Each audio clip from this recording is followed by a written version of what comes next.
खौफ की रात, हॉरर स्टोरी। ये कहानी राजेश की है, जिसके साथ एक खौफनाक वाकया पेश आता है जब वो अपने हॉस्टल में अकेले एक रात रुकता है। मेरा नाम राजेश है और मैं राजस्थान का रहने वाला हूँ। मैं एक स्टूडेंट हूँ, इसलिए मैं पढ़ाई करने के लिए एक हॉस्टल में रहता था। उस हॉस्टल में मेरे बहुत से फ्रेंड थे। दिवाली का टाइम आने वाला था। मेरे सभी फ्रेंड्स घर जा रहे थे क्योंकि वो सभी दूसरे स्टेट्स के थे, इसलिए वो जल्दी चले गए। मेरे इक्का दुक्का फ्रेंड ही हॉस्टल में बचे थे, जो भी थोड़े दिनों में जाने वाले थे। मेरा घर चूंकि शहर के पास ही एक गांव में था और मैं बीमार भी पड़ गया था पहले, जिस कारण से मेरी बहुत सी स्टडी भी बर्बाद हो गई थी। तो मैंने हॉस्टल में ही रहने का निश्चय किया था ताकि मैं अपनी छूटी हुई स्टडी को पूरा कर सकूं। मेरे घर वालों ने भी मुझे मंजूरी दे दी वहीं रुकने की। जो मेरे बचे हुए दोस्त थे अब वे भी अपने घर चले गए। हॉस्टल में बचा तो मैं और मेरा वार्डन। दिवाली की रात आने वाली थी तो मेरा वार्डन भी मुझे चाबी देके अपने घर चला गया। अब हॉस्टल में केवल मैं ही बचा था। मैं अपनी पढ़ाई करके सोने चला गया। रात के करीब 2 बजे मेरी नींद खुली। मुझे किसी के फुसफुसाने की आवाज सुनाई दी, पर हॉस्टल में मेरे अलावा तो कोई भी नहीं था। तो ये आवाज कौन कर रहा था? मैं बहुत डर गया कि एक तो इस सुनसान हॉस्टल में मेरे अलावा कोई भी नहीं है और ऊपर से आती हुई यह आवाज मेरे शरीर में कपकपी उठ गई और मैं कांपने लगा। उस वक्त मेरा चुप रहना ही सही था, क्योंकि बाहर कौन है यह मैं नहीं जानता था। मैंने रजाई अपने मुंह तक ओढ़ ली और सोने की कोशिश करने लगा कि तभी मेरे दरवाजे पर हल्की सी खटखटाने की आवाज आई। मारे डर के मेरे पसीने छूट रहे थे। आवाज थोड़ी देर तक हुई, फिर घोर चुप्पी छा गई।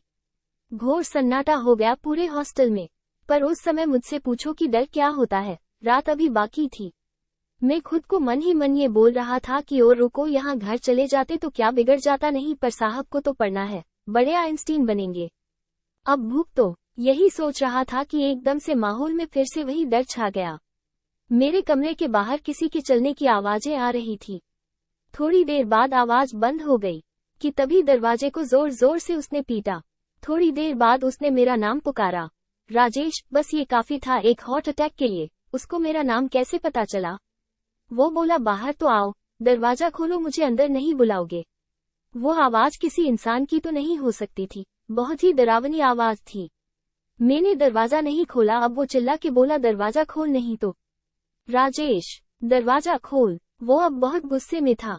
मैं मन ही मन हनुमान चालीसा पढ़ने लगा। मैं रात भर नहीं सोया, हनुमान चालीसा का पाठ करता रहा। दरवाजे पर खुरचने की आवाजें आती रही। जैसे तैसे करके मैंने रात काट ली। सुबह तक मैं हनुमान चालीसा का पाठ करता रहा। सूर्योदय हो गया था। मैं हिम्मत करके बाहर निकला, वहां कोई नहीं था, पर दरवाजे पर नाखूनों के निशान थे।